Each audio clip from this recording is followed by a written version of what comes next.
Bonjour à tous, j'espère que vous allez bien. Aujourd'hui dans cette vidéo, on va encore se faire plaisir puisqu'on va encore parler d'un très grand jeu. Donc la dernière fois, je vous avais parlé de Persona 3 Reload. Je continue d'avancer, c'est toujours aussi excellent. Enfin voilà, je maintiens tout ce que j'ai dit. Ça va être, il est parti pour être un des plus grands jeux de cette année sans problème. Voilà, faites-le si ça vous intéresse. Vraiment, je vous encourage. Mais aujourd'hui, on va changer complètement de style puisque je vais vous parler de Tekken 8, donc de la pure baston, et je vais vous expliquer pourquoi je pense sincèrement qu'il s'agit d'un des plus grands jeux de baston qu'on ait jamais eu. Que ce soit, j'allais dire, de ces dernières années, mais vraiment même au sens large, je pense que c'est vraiment un très très grand jeu que je mets, je pense que ça va devenir un classique au même titre que un Tekken 3 à l'époque, un Soul Calibur, un Smash Bros Ultimate, voilà, tous ces grands noms de la baston qui sont devenus des indispensables.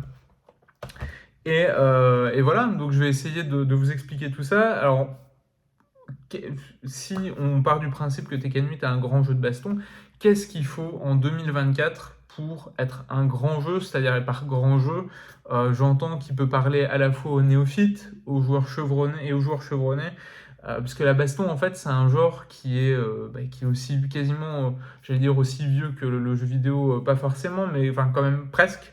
C'est en tout cas un genre qui a énormément participé au développement du jeu vidéo comme loisir de masse. Je pense au phénomène Street Fighter 2 dans les années 90, puis le phénomène Mortal Kombat. Ensuite, avec l'arrivée de la 3D, on a eu d'autres phénomènes, dont notamment Tekken. Soul Calibur, c'était un chef-d'œuvre, mais bon, c'était sur Dreamcast, donc par défaut, c'était sur l'audience était un peu plus réduite. Mais voilà, les jeux de baston ont toujours été à la fois des phénomènes populaires en termes de résultats et de résonance dans le public, mais aussi des vitrines technologiques. On pense, bah voilà, je pense notamment à la fameuse démo de Toshinden qu'on a tous, auquel vous avez probablement tous, si vous avez eu une PlayStation à l'époque, vous l'avez retourné. Et alors le jeu était pas terrible, mais visuellement on en prenait plein la gueule. C'était une vraie révolution. Et puis voilà, donc je pense aussi, il y a eu plein de jeux de baston ont été associés à des claques graphiques. Bah, j'ai mentionné Soul Calibur sur Dreamcast, qui était très longtemps considéré comme le plus beau jeu du monde. Soul Calibur, Tekken 3 à l'époque, qui a été vraiment magnifique pour la première PlayStation. Et voilà, donc on a eu Tekken Tag Tournament au lancement de la PS2. Bref, donc voilà, c'est une série. Récemment, on a eu Mortal Kombat 1, qui est un jeu visuellement magnifique. Je suis un tout petit peu, enfin le gameplay, j'aime beaucoup l'univers de Mortal Kombat. J'ai un peu plus de mal avec le gameplay, mais c'est un jeu que j'ai beaucoup apprécié aussi. Bref, le jeu de combat, c'est un peu est dans cette position un peu particulière, puisque c'est à la fois des jeux qui sont parfois très populaires, notamment on pense à Smash Bros, bah, c'est un des jeux les plus vendus de la Switch, et c'est un jeu de baston, mais c'est aussi vu comme un genre de niche, qui va vraiment être dosé à haut niveau par une toute petite communauté de joueurs. Et donc, quand on lance un nouveau jeu de baston, bah, faut pouvoir s'adresser à marcher sur ses deux pieds. Donc, avec à la fois viser une audience large, mais aussi proposer un jeu qui va être suffisamment riche pour qu'il puisse y avoir une scène. En plus, maintenant, aujourd'hui, il y a des enjeux e-sport, donc il faut qu'il y ait une scène, des tournois, etc. Il faut que le jeu sur la longueur soit intéressant. Donc c'est mine de rien, c'est un peu la quadrature du cercle à résoudre. Voilà, donc il y a des jeux, par exemple, moi un jeu que j'adore, c'est Guilty Gear Strive, c'est un de mes jeux préférés. Et ben voilà, c'est un jeu qui est principal, même si il s'est très bien vendu, il n'y a pas de souci. Le dernier,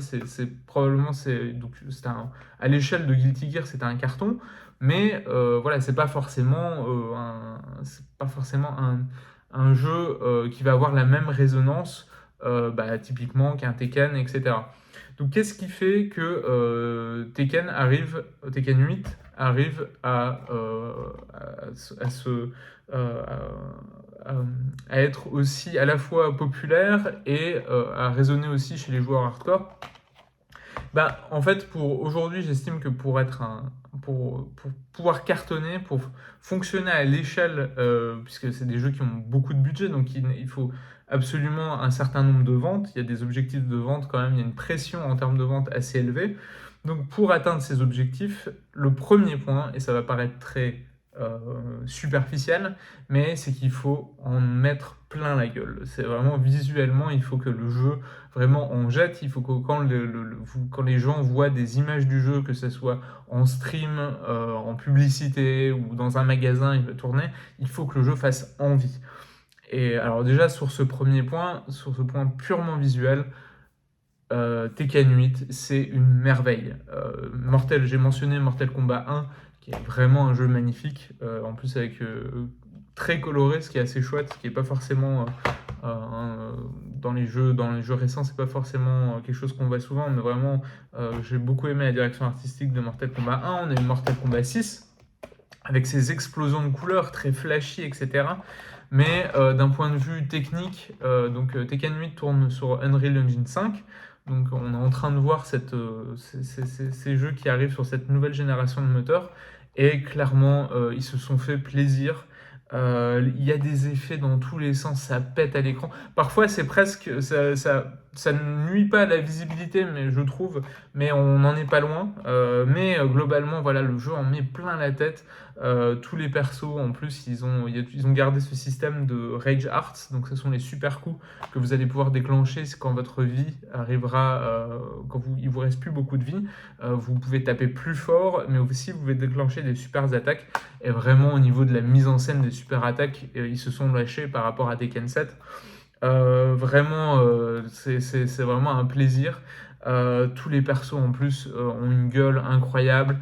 Alors le seul bémol que je mettrais au point de vue visuel, slash direction artistique, c'est que les persos masculins ont tendance, à certaines exceptions, mais notamment Jin, il a un menton, mais alors c'est le même du Giga Chad, quoi. C'est vraiment, il a un menton assez gigantesque. Mais bon, voilà, c'est des petites. En jeu, ça se voit pas, c'est juste dans le mode story. De temps en temps, je trouve que sous certains angles, il a une tête un peu bizarre. Mais bon, au-delà de ça, visuellement, le jeu, c'est 10 sur 10, il n'y a pas de problème. Vraiment, ça en met plein la gueule. J'en profite tant que je parle technique, graphique. J'ai la chance de pouvoir jouer au jeu sur PC et sur PS5. Sur PS5, pas de souci, voilà, ça roule, il n'y a rien à toucher. Sur PC, moi j'ai une config plutôt modeste. Je pense que c'est vraiment du milieu de gamme. Donc c'est une une RTX pardon, 3060. C'est vraiment, mais ça tourne nickel, sans problème. Sur Steam Deck, donc du coup j'en profite, je fais un petit point Steam Deck. Je suis content d'avoir attendu, de pas avoir sorti ma vidéo plus tôt, puisque au tout début, au lancement du jeu, le jeu tournait pas terrible sur Steam Deck. Il y avait des gros ralentissements, c'était assez bizarre. Techniquement, ça tournait, mais c'était pas du tout agréable à jouer. Depuis une mise à jour récente, si vous mettez les graphismes en low, normalement, vous devriez avoir aucun souci. Vous pouvez, je pense qu'il y a moyen de gratter sur certains réglages, de les mettre en médium. J'ai pas voulu me prendre la tête plus que ça. Vous mettez tout en low, vous jouez en 60 fps. Ça tourne nickel sans ralentissement. Je pense qu'il y a peut-être même moyen d'avoir une meilleure qualité d'image que ce que j'ai fait.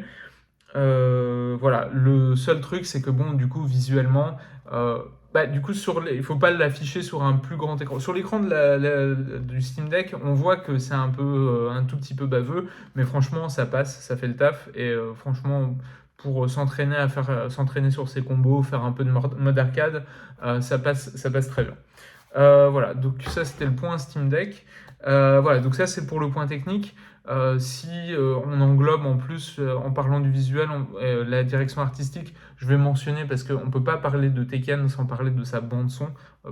Tekken, c'est toujours des bandes-son mémorables. Et franchement, c'est un bonheur. Moi, je l'écoute tout le temps, tous les jours. Alors, c'est de la grosse électro boom boom. C'est débilos. Voilà, c'est entre le épique. C'est une aiguille. En fait, si vous voulez, l'aiguille se balance entre l'épique et le débile en permanence. Mais moi j'adore, c'est vraiment, je trouve ça génial. Si vous mettez la bande originale, la bande son, l'OST est dispo sur toutes les plateformes de streaming, je pense, si vous cherchez Tekken 8. Pour votre séance de sport, franchement, ça défonce. Vous allez avoir des perfs incroyables grâce à cette OST. Vraiment, le morceau du niveau sur la scène, il y a un niveau qui se passe sur la scène.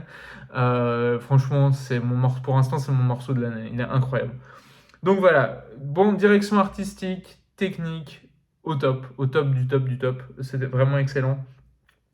Euh, Deuxième point, pour faire un grand jeu de baston, je pense que le deuxième point, c'est le gameplay.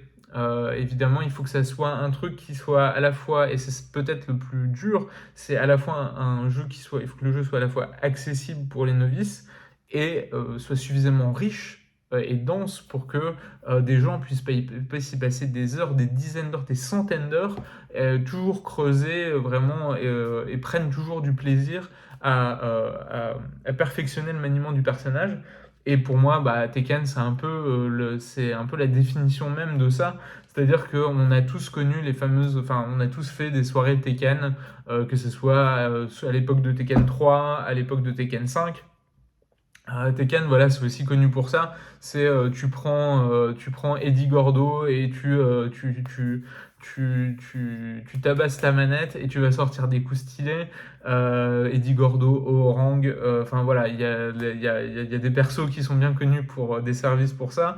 Mais c'est aussi paradoxal, et c'est aussi des jeux de baston qui est considéré comme un des plus techniques à maîtriser.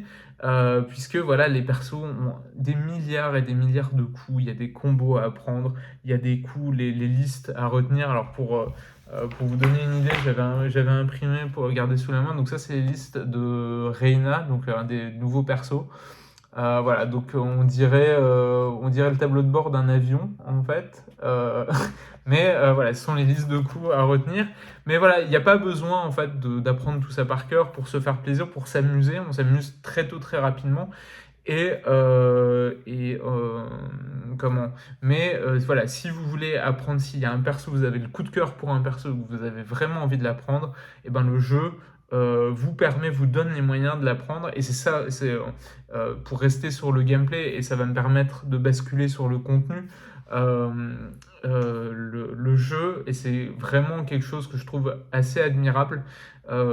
C'est un des trucs sur lesquels se cassent les dents, sur lesquels beaucoup de jeux de baston se cassent les dents, c'est comment apprendre les gens à jouer. Comment les aider à progresser, leur prendre la main et essayer de leur montrer étape par étape comment jouer, comment avancer. Alors le problème, c'est un truc qui est pris en compte maintenant depuis beaucoup de temps. Ça fait des modes tuto, des tutoriaux, on en trouve très, très souvent des modes, oui, des modes training, etc. Des défis de combo, etc. C'est des trucs qui, on va dire, on a vu arriver depuis l'époque de, je dirais, 360 PS3, Street 4, je me souviens, voilà. Le problème de ces modes, généralement, c'est que c'est soit, en gros, il va vous apprendre comment avancer, comment reculer, comment défendre, et puis en gros, taper point pied, et puis voilà, et puis il vous laisse vous débrouiller. Il y a des exceptions, moi je pense notamment à Mortal Kombat, alors Mortal Kombat 11, qui avait vraiment un mode incroyable, qui vous apprenait même des notions très avancées, des notions techniques, avec les notions de lire une frame data, c'est-à-dire le nombre de frames que met un coup pour être actif, etc. Enfin, c'était vraiment très poussé, c'était très très très bien fait. Mais de manière générale, ça reste quand même un peu le parent pauvre du mode des jeux de baston. Tekken 8, en fait, a une approche très intéressante, c'est-à-dire que, alors oui, vous avez les premiers tutos, comment vous déplacer, point-pied, les premiers coups, mais il y a un mode, donc il y a un mode training, mais il y a un mode, le mode Arcade Quest, où vous allez affronter affronter des personnages. Donc c'est plutôt bien fait. En gros, vous allez vous créer votre petit avatar et vous allez vous promener de salle d'arcade en salle d'arcade. Et vous allez en gros affronter des IA de plus en plus fortes. Donc c'est d'autres personnes, donc ça reprend tout le visuel du mode en ligne, mais c'est offline. Et donc ça va petit à petit vous allez affronter des adversaires de plus en plus forts et ponctuellement en fait le jeu va vous introduire des nouvelles notions. Donc au début il va vous dire bon bah voilà essaye de projeter parce qu'un des gros trucs de Tekken c'est évidemment les juggles, donc c'est-à-dire le fait de balancer son ennemi dans les airs pour pouvoir l'enchaîner. Donc en gros, un des premiers trucs qu'on va vous apprendre, c'est voilà, alors tous les persos, ils ont un coup qui leur permet t'envoies ton personnage dans les airs, et puis vas-y, avec ce personnage-là, comme tu joues avec ce personnage-là, essaye de faire ça. Avec une toute petite manip très très simple, tac tac tac, 3 boutons. Et voilà, et il va vous demander de faire ça, de le faire plusieurs fois. Et puis quand vous allez passer dans une autre salle d'arcade avec des adversaires un peu plus forts, il va vous introduire d'autres mécaniques, etc. etc. Et je trouve que c'est une méthode, c'est très très bien fait, ça donne envie de progresser. Il y a un autre point, il y a un autre outil qu'ils ont intégré, c'est-à-dire que peu importe dans le jeu, en plein jeu, en plein match, vous pouvez activer un mode simple, un mode de contrôle simple, où en fait vous allez avoir certains combos que donc le jeu va sélectionner 4 ou 5 types de coups. Et en fait, en gros, il vous indique clairement ce que vous devez faire pour déclencher ces coups. Et c'est des manips très très simples. C'est pas mal parce que, alors c'est un peu limité, moi le bémol que je mets c'est que c'est un tout petit peu limité dans le nombre de listes de coups. C'est pas comme Street Fighter 6 où il y a ce mode de contrôle simplifié et vous pouvez plus ou moins faire les mêmes coups que dans le mode voilà, avec des exceptions évidemment, mais en gros vous pouvez jouer le perso comme un joueur qui utilise les contrôles normaux. Là, en fait, vous êtes quand même sacrément limité dans le nombre de coups que vous pouvez faire. Mais le fait que ça puisse être déclenché à la volée, c'est pas mal, puisque je trouve que c'est pas mal pour vous donner un petit goût de ce que peut faire le perso. Vous testez, il y a un perso, visuellement, vous l'aimez bien et tout, vous savez pas trop comment il se joue, vous n'avez pas envie de passer 4 heures à lire la liste de coups, hop, vous déclenchez le maniement simplifié, hop, vous essayez les combos qu'il vous a sélectionnés, et vous voyez si ça vous plaît ou pas. Donc c'est pas mal, ça mérite d'être creusé, mais voilà, je trouve que c'est aussi un autre pas qui est fait en direction des novices, et ça c'est vraiment pas mal. Voilà, donc je suis en train de réfléchir, mais oui, en gros, c'est ces aspects-là. Donc voilà, pour les novices, il y a vraiment, on sent qu'il y a une vraie volonté, puis en plus dans le mode Arcade Quest, dont je viens de vous parler, en plus il y a un message assez chouette, alors c'est cuculapraline, hein, on va pas se mentir, mais il y a un peu ce message de, quelque part, on s'en fout de comment on joue, vous prenez pas la tête, l'idée c'est que vous fassiez plaisir en jouant, et le jeu essaye d'enrichir votre style de jeu, pas forcément pour que vous soyez une brute à Tekken, mais simplement pour que vous vous amusiez, que vous arriviez à maîtriser le jeu tel qu'il a été pensé en fait. Donc ça je trouve c'est plutôt chouette et ça montre bien tout l'intérêt des jeux de baston. Enfin en tout cas pour moi c'est ça qui fait une partie du plaisir des jeux de baston. Donc voilà, donc le pont entre la main tendue aux novices, mais aussi la grande richesse pour les pros. Bon, pour le côté richesse, je ne vais pas m'attarder, je ne vais pas en faire des tartines, parce que déjà, je ne suis pas un pro de Tekken, loin de là. Au contraire, moi, je m'investis vraiment dans Tekken avec cet épisode. Enfin, tous ces efforts qui ont été faits via les novices, moi, ça m'a parlé, parce que je connais plutôt bien les jeux de baston en 2D. Les jeux de baston en 3D, j'ai beaucoup plus de mal. Et là, tous ces efforts qui ont été faits pour m'apprendre des trucs, ça m'a donné envie d'apprendre. Donc là, j'essaye de m'investir beaucoup plus dans ce Tekken, même si j'ai joué quasiment à tous les épisodes. Mais voilà, ça m'a donné vraiment envie de creuser, d'aller au-delà du bourrinage, etc. Et le jeu introduit des nouvelles mécaniques vraiment fun. Il y a toujours les super coups, je vous en ai parlé. Il y a le système de hit, donc il y a que vous pouvez déclencher à n'importe quel moment pendant le match. Et en fait, ça va permettre à votre perso d'avoir des nouvelles propriétés, de taper plus fort et aussi de déclencher des nouvelles attaques. Et ça rend le jeu encore plus spectaculaire. Vous pouvez même parfois, il y a même un système qui vous permet parfois de regagner de la vie que vous pensiez avoir perdu. Donc en fait, le jeu pousse en permanence à l'attaque, donc ça donne un jeu très nerveux, très spectaculaire et très fun du coup à regarder. Je pense que le prochain Evo, ça sera donc, enfin en tout cas à regarder en tournoi, ça va être très très fun. Je pense que ça devrait être très sympa. Donc voilà, il y a beaucoup de choses à faire. Voilà, vous savez, je pense que les gens qui jouent à Tekken savent très bien que on peut en avoir on peut jouer toute l'année sans problème et on va pas s'ennuyer. Bref, donc au niveau du gameplay, donc graphiquement 10 sur 10. Au niveau du gameplay, c'est toujours aussi bon, c'est vraiment du très très bon Tekken, très riche. Et probablement le jeu, voilà, si je le compare avec les différentes sorties récentes de jeux de baston, je pense, avec peut-être le mode easy de Street, je pense que c'est un des jeux les plus accessibles pour les néophytes. Et enfin, le contenu, parce que et c'est pour ça que dans ma tête, je comparais le jeu un peu à Smash Bros Ultimate, c'est qu'il y a un peu ce côté, voilà, c'est un jeu buffet, c'est-à-dire que peu importe ce que vous kiffez dans les jeux de baston, ce qui vous a attiré dans le jeu, eh ben vous allez vous régaler. C'est-à-dire que c'est un jeu d'une générosité sans nom. On a un vrai mode story avec cinématique et tout le tout team. Bon, assez classique dans son déroulement, c'est-à-dire cinématique, combat, avec parfois même des petites QTE comme ça pendant les cinématiques, avec le jeu fait des trucs, propose des trucs vraiment cool, je vais pas vous spoiler, mais il y a des chapitres dans le mode story qui sont vraiment fun et qui vont rappeler des très bons souvenirs aux fans de Tekken. En termes de style de jeu, voilà, j'en dis pas plus, mais c'est vraiment très très cool. Le mode story défonce, les cinématiques sont magnifiques en plus. Enfin, c'est vraiment c'est du grand spectacle. C'est du Portnawak complètement dans la veine de Tekken. Il y a même des rappels de tous les épisodes au niveau de l'histoire. Donc si c'est votre premier Tekken, ça va vous mettre plus ou moins un jour sur ce qui se passe. De toute façon, voilà, il y a pas non plus, c'est pas très grave si vous n'avez pas tout le lore de Tekken, mais même si voilà, les clins d'œil sont toujours appréciables.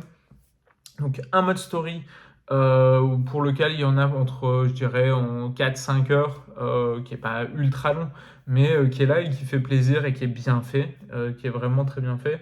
Le mode story, le mode arcade, bon ça c'est classique. Des cinématiques, parce que ça c'est le grand classique de Tekken, c'est les cinématiques à débloquer pour tous les personnages, avec des cinématiques toujours très décalées, etc., toujours très fun. Voilà, ça fait partie des classiques, ça fait partie. Voilà, moi je me souviens de Tekken 5 où voilà, j'avais pris beaucoup de plaisir à débloquer toutes les cinématiques de fin des persos. Voilà, je pense que c'était, en tout cas jusqu'à présent, c'était mon épisode préféré. Le 8 est en train de devenir mon nouvel épisode préféré, mais voilà, des cinématiques à débloquer, ça fait plaisir. Le mode Arcade Quest, donc qui est quand même assez conséquent, où il y a énormément de combats à faire. Vous n'êtes pas obligé de les faire tous, mais voilà, il y a de quoi faire. Un mode IA. Donc en fait, le jeu, ça c'est un truc super intéressant.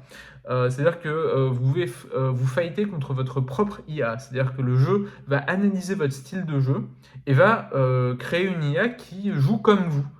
Et plus vous progressez, plus en fait, donc l'idée c'est de vous aider à vous améliorer aussi, en regardant cette IA, ça va rendre certaines de vos erreurs beaucoup plus fréquentes. Est-ce que vous bourrinez toujours le même coup, par exemple?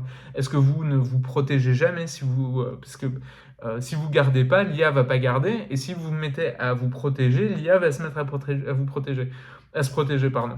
Donc voilà, c'est un système étonnamment. Voilà, je pensais que c'était gadget, mais en fait c'est assez fun à tester, à s'auto-tester du coup comme ça. C'est vraiment pas mal, surtout que vous pouvez récupérer les IA des autres joueurs, un peu comme les IA de pilotes dans Forza Motorsport. C'est vraiment pas mal, c'est assez chouette. Donc le mode IA, le retour du Tekken Ball, qui était, voilà, les fans de Tekken 3 se souviendront évidemment du Tekken Ball qui revient, qui est toujours aussi fun, qui est toujours aussi marrant. Bon, on n'y passe pas forcément toute sa vie, mais c'est chouette, histoire de changer un peu entre deux matchs. Toujours très sympa. Donc le retour du Tekken Ball. Un mode training ultra complet. Alors évidemment, vous pouvez tester des combos, vous avez la liste des coups, vous pouvez choisir des combos que le jeu a présélectionné pour vous. Vous pouvez vous entraîner à punir, ça c'est vraiment chouette. Street 6 avait quelque chose de similaire où il vous entraînait à des situations bien précises. Bah là c'est un peu pareil. Voilà, c'est bien, c'est vraiment des trucs qui vont dans le bon sens. Les modes solo et les modes training des jeux de baston s'améliorent de plus en plus et vraiment Tekken 8 est au poil là-dessus. Vous pouvez même alors ça c'est un truc que j'ai pas trop encore testé, mais de ce que j'ai compris en fait les replays sont jouables. C'est-à-dire que si vous choisissez un match que vous avez joué, vous pouvez revoir un match que vous avez joué et vous pouvez reprendre la main euh, au moment de ce match, c'est-à-dire histoire de voir si vous avez perdu, ce que vous auriez pu faire pour ne pas perdre à ce moment-là. Donc voilà, ça va quand même très très loin et c'est assez chouette. Et enfin, évidemment, donc un training assez colossal. Et enfin, évidemment, puisque ça c'est incontournable, le mode en ligne. Le mode en ligne avec un rollback netcode, donc c'est-à-dire qui est, c'est pas la peine que je vous emmerde avec des définitions, mais c'est en gros un netcode, en gros qui permet, en tout cas qui promet le minimum de délai possible, et donc pour une expérience de jeu tout simplement la plus confortable possible. Et je confirme que voilà, moi j'ai eu quasiment aucun souci. Je tombais sur un ou deux cas où j'avais des freezes bizarres, alors que les indicateurs de connexion étaient au vert des deux côtés. Donc ça, c'était un peu bizarre, mais ça m'est arrivé une ou deux fois, pas plus. Et vraiment, on s'éclate. On trouve du monde tout le temps, peu importe l'heure, etc. On trouve quelqu'un toujours. En plus, le match, ça va vous pouvez choisir d'affronter des gens de votre niveau ou des gens un peu plus forts. Bon, ça c'est classique, hein, mais franchement, ça fonctionne du tonnerre. De mon côté, vraiment, j'ai vraiment pas à me plaindre de l'expérience en ligne.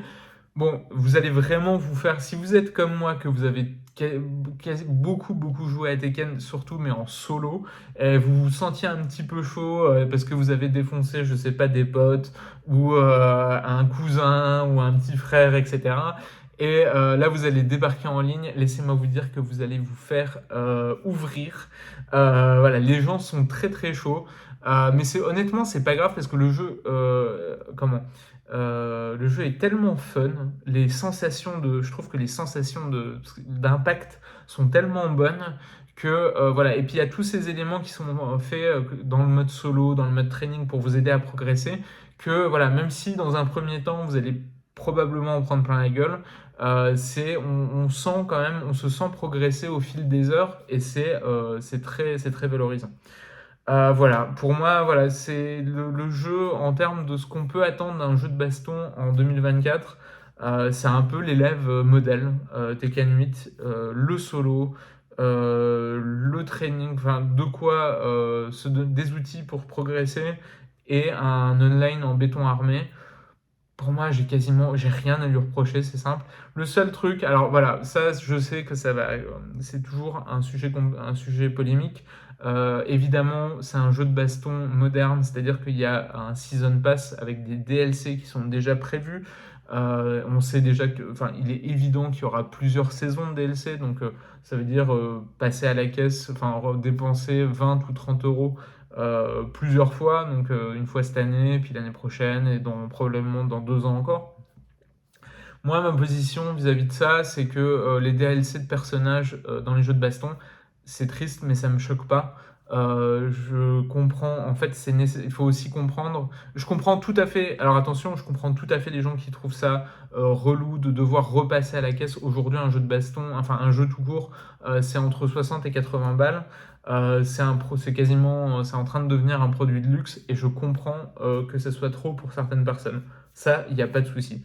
Après, ce que je comprends aussi, si je veux me faire l'avocat du diable, c'est que un jeu de baston, maintenant, aujourd'hui, c'est obligé de vivre sur le long terme, avec des tournois, il faut faire vivre une communauté, il faut l'entretenir, il faut entretenir la hype sur des annonces de perso, etc.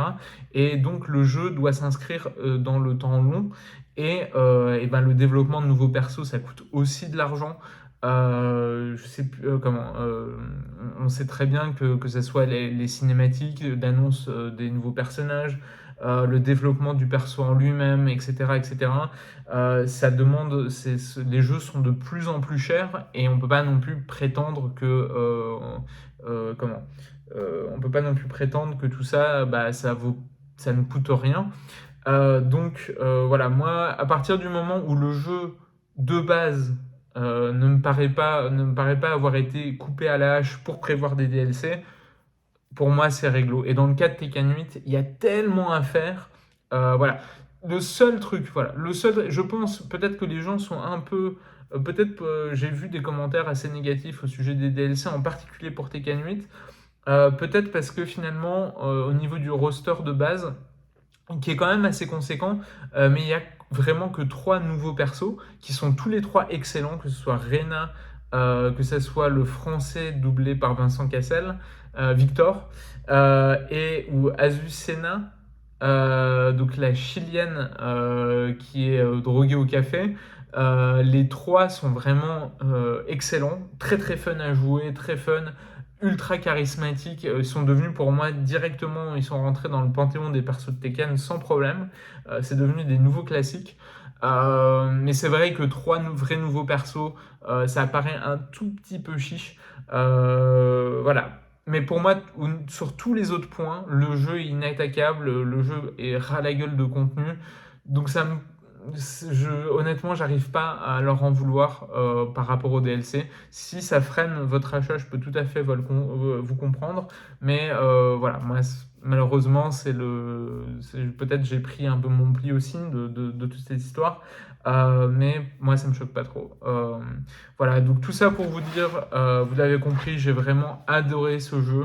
Que ce soit parce que vous voulez jouer en solo, kiffer en solo, découvrir les persos, etc. Que ce soit pour vous lancer, essayer peut-être de vous investir un peu plus dans un jeu de baston. Il y a tous les outils dispo pour progresser, ou que ce soit pour faire des soirées pizza bière avec vos potes, avec vos amis, comme à l'ancienne. Je peux vous assurer que vous allez passer un excellent moment avec Tekken 8. Pour moi, c'est directement un des meilleurs jeux de cette génération. Voilà, je lâche les mots. Voilà, je m'éclate à fond dessus et je vous le recommande chaudement. Je vous remercie d'avoir regardé cette vidéo et puis je vous dis à très bientôt pour une prochaine. Salut!